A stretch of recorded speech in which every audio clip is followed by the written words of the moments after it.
আসসালামু আলাইকুম প্রিয় বন্ধুরা। বন্ধুরা, আজকে টাকা ইনকাম করার জন্য সবচেয়ে গুরুত্বপূর্ণ 5টি রুলস নিয়ে আমি আপনাদের সাথে আলোচনা করতে চাই, যে রুলসগুলো আপনাকে শতভাগ টাকা ইনকাম করতে সাহায্য করবে। তো প্রথম কথা হচ্ছে, যে সকল বন্ধুদের কাছে টাকা নেই, মানে আপনার কাছে টাকা নেই, তখন আপনি টাকাটা কীভাবে ইনকাম করবেন? তো এই ক্ষেত্রে প্রথম সূত্র হচ্ছে, আপনি আপনার মানসিক যে শক্তি আছে, শারীরিক যে শক্তি আছে এবং আপনার যে বুদ্ধি আছে, আপনার যে জ্ঞান আছে, সেইটাকে কাজে লাগাতে হবে। এটাকে কাজে লাগানোর জন্য আপনার কি করতে হবে? প্রথমেই হচ্ছে, হয় কায়িক পরিশ্রম ভিত্তিক কিছু কাজ শিখে নিতে হবে, অথবা আপনাকে মেধাভিত্তিক কিছু কাজ শিখে নিতে হবে। কায়িক পরিশ্রম ভিত্তিক কিছু কাজ যেমন হতে পারে টেকনোলজিক্যাল সাইটগুলো, যেমন ওয়েল্ডিং আছে, ইলেকট্রিশিয়ান আছে, পাইপ ফিটিং আছে, কার্পেন্টার আছে। তো এই যে এই বিষয়গুলো, তারপর হচ্ছে জাহাজ শিল্প আছে, হ্যাঁ, তারপর আপনি ধরেন রাঁধুনি শিল্প আছে, হ্যাঁ। তো এটা হচ্ছে কায়িক পরিশ্রমের কাজ। বুদ্ধিভিত্তিক কাজগুলো কোনগুলো? যেগুলো হচ্ছে ধরেন ইঞ্জিনিয়ারিং সাইট, মানে সফটওয়্যার ভিত্তিক সাইট, যেমন ইউটিউব আছে, ফেসবুক আছে, তারপর হচ্ছে বিভিন্ন গেম শেখার কিছু কাজ আছে, তারপর হচ্ছে ডিজাইন করার কাজ আছে, হ্যাঁ। তো এইগুলো হচ্ছে বুদ্ধিভিত্তিক কাজ। এই সকল কাজগুলো আপনাকে, যে কোনো একটি কাজ আপনাকে ভালোভাবে শিখতে হবে। অর্থাৎ আমি বলতে চাচ্ছি, প্রথমেই আপনাকে দক্ষতা অর্জন করতে হবে, এবং এই দক্ষতা অর্জন করতে আপনাকে অবশ্যই একটা ফিক্সড টাইম ঠিক করে নিতে হবে, যে আমি 2 বছর বা 1 বছর বা 3 বছর, এই সময়টার মধ্যে আমি কাজটা ভালোভাবে শিখে নিব। তো এই ক্ষেত্রে আমি আপনাকে সাজেস্ট করব, আপনি অবশ্যই কাজ শেখার জন্য সর্বপ্রথম আপনাকে টাইম বাজেট করতে হবে। আপনি 1 বছর, 2 বছর, 3 বছর, সর্বোচ্চ 4 বছর একটা কাজে একদম একনিষ্ঠভাবে মনোনিবেশ করবেন, তাহলে আপনি ওখান থেকে দক্ষ হয়ে উঠবেন। এবং এই যে আপনি টাইম ইনভেস্ট করেছেন, এই টাইমটা আপনার পরবর্তীতে ইনকাম করতে সাহায্য করবে। দ্বিতীয় কথা হচ্ছে, যে সকল বন্ধুদের কাছে কিছু টাকা আছে, ধরেন আপনি একটা ছোট একটা চাকরি করেছেন, বা কোনো একটা চাকরি করেছেন, অথবা কোনো একটা কাজে দক্ষ হয়ে উঠছেন, সেখান থেকে আপনি কিছু ইনকাম করেছেন, এখন এই ইনকামটাকে আপনি আরও বেশি ইনকামে পরিণত করতে চান। তো সেই ক্ষেত্রে আমি আপনাকে, এটা হচ্ছে সবচেয়ে সুপার একটা রোলস, এইটা যদি আপনি অ্যাপ্লাই করেন, তাহলে আপনি শতভাগ আপনি সফল হবেন। তো সেটা কি? সেটা হচ্ছে দায়মুক্ত, যেখানে লাইবিলিটি নাই, এইরকম একটা সোর্স, ইনভেস্টমেন্ট সোর্স খুঁজে বের করা, যেখানে আপনি টাকাটা ইনভেস্ট করবেন। তো এরকম একটা সবচেয়ে সুপার একটা ইনভেস্টমেন্ট ফিল্ড হচ্ছে ল্যান্ড, জমি। আপনি জমি কিনুন, সেটা আপনাকে কোনো দিন আপনাকে মানে আপনাকে ঠকাবে না, আপনার সাথে প্রতারণা করবে না, উড়ে চলে যাবে না, কারো হাতে চলে যাবে না, মানে এটা কখনোই হস্তান্তর হবে না, এটা স্থানচ্যুত হবে না, ঠিক আছে? তো এই জন্য আপনি জমির একদম যে কাগজপত্র যা কিছু আছে, সমস্ত কিছু বিষয়গুলো, খুঁটিনাটি বিষয়গুলো ভালোভাবে দেখে তারপর আপনি জমিতে ইনভেস্ট করবেন। এটা হচ্ছে যাদের কাছে কিছু টাকা অলরেডি চলে আসছে, তারা এই টাকাটা ইনভেস্ট করতে চায়, তাদের ক্ষেত্রে সবচেয়ে সিকিউর প্রজেক্ট হচ্ছে জমিতে ইনভেস্টমেন্ট করা, এটা বলতে চাচ্ছি। তারপর আপনি এছাড়া আরও কিছু সোর্স আছে, যেমন ধরেন আপনি ফেসবুকে আপনি একটা সাইট খুলে নিলেন, সেখানে আপনি শ্রম দিলেন, হ্যাঁ, সেখানে আপনি ইনভেস্ট করতে পারেন। ইউটিউব আছে, তারপর আরও কিছু সাইট আছে, যে সাইটগুলো আপনাকে খুঁজে বের করতে হবে। তৃতীয় তৃতীয় পরামর্শ হচ্ছে, যে সকল বন্ধুদের কাছে অলরেডি অনেক টাকা হয়ে গেছে, ধরেন আপনার কাছে এখন 50 লাখ টাকা আছে, সেই ক্ষেত্রে আপনি কি করবেন? এখন এই টাকাটা, এই যে 50 লাখ টাকা আছে বা আরও বেশি টাকা আছে, এই টাকাটা আমরা অনেক সময় কি করি, সঞ্চয়পত্র, ব্যাংক থেকে সঞ্চয়পত্র কিনি। না, এটা করা যাবে না। আপনার কাছে যখন 50 লাখ টাকা হবে তখন সেটাকে আবার চেষ্টা করবেন কিভাবে দায়মুক্ত কোনো একটা সোর্সে বিনিয়োগ করা যায়।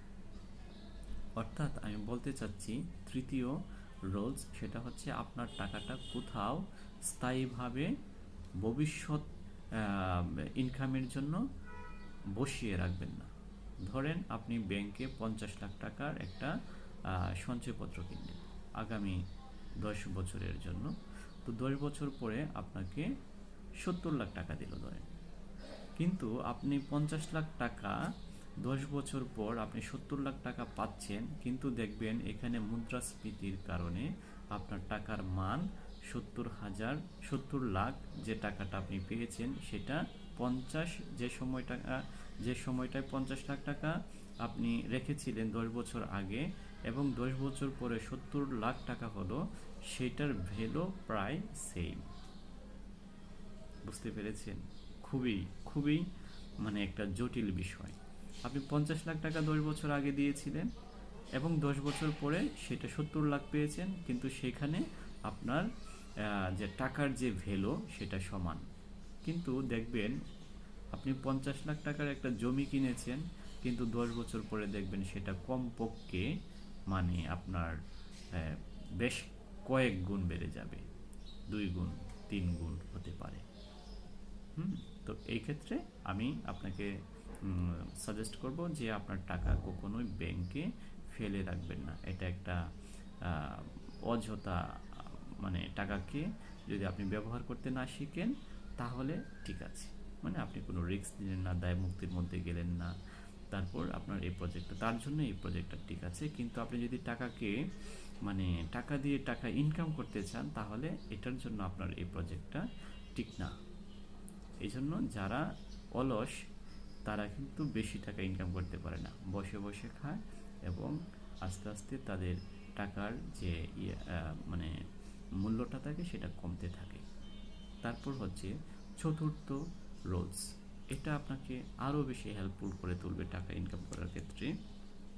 ধরেন আপনার কাছে কিছু টাকা আছে, সেই টাকা আপনি একটা কাজ করছেন, হঠাৎ করে একটা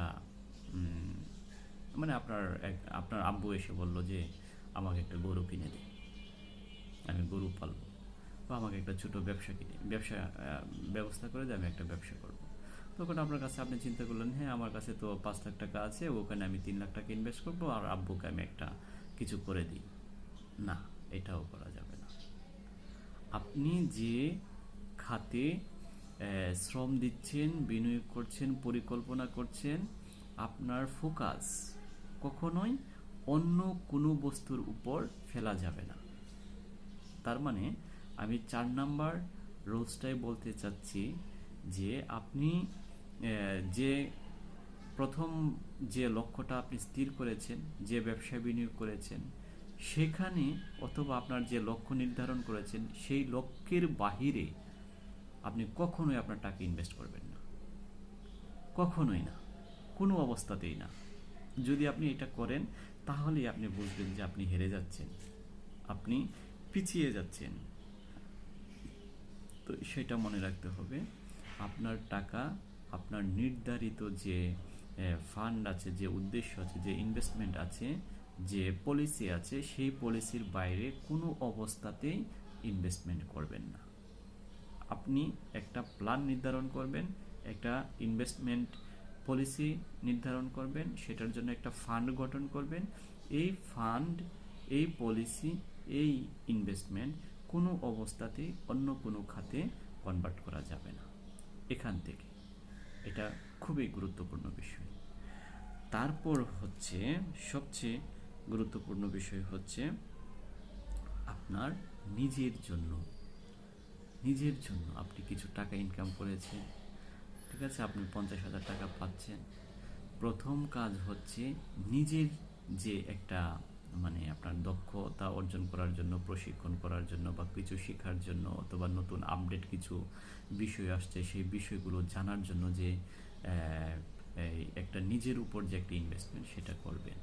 তারপর হচ্ছে আরও বিষয় আছে, যেমন ধরেন নিজের স্বাস্থ্য নিজের পরিষ্কার পরিচ্ছন্নতা, নিজের কেরিয়ারকে মডিফাই করার জন্য কিছু বিষয় থাকতে পারে, সেই সকল বিষয়গুলোর উপর আপনার মানে ফোকাস করতে হবে। এটা ফার্স্ট পেমেন্ট টু ইউ, মানে প্রথমেই আপনাকে পরিশোধন করুন, ঠিক আছে? আপনাকে প্রথম আপনার উপর টাকা ইনভেস্ট করতে হবে আপনার ডেভেলপের জন্য।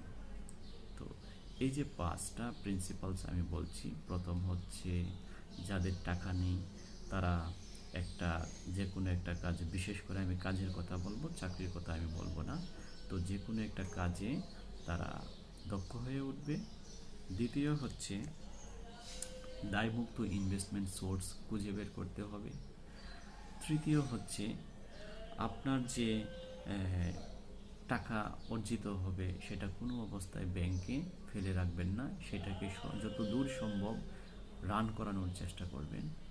চতুর্থ হচ্ছে আপনার আপনার প্ল্যানের বাহিরে কখনোই, আপনি যে নির্ধারিত একটা প্ল্যান করে রেখেছেন, যেখানে আপনি প্রতিনিয়ত ইনভেস্টমেন্ট করে যাচ্ছেন, যেখানে যেখানে আপনি প্রচুর পরিকল্পনা করে রেখেছেন, এর বাহিরে নতুন কোনো পরিকল্পনায় টাকা ইনভেস্ট করবেন না।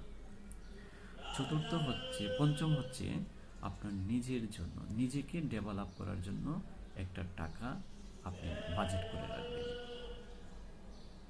ধন্যবাদ।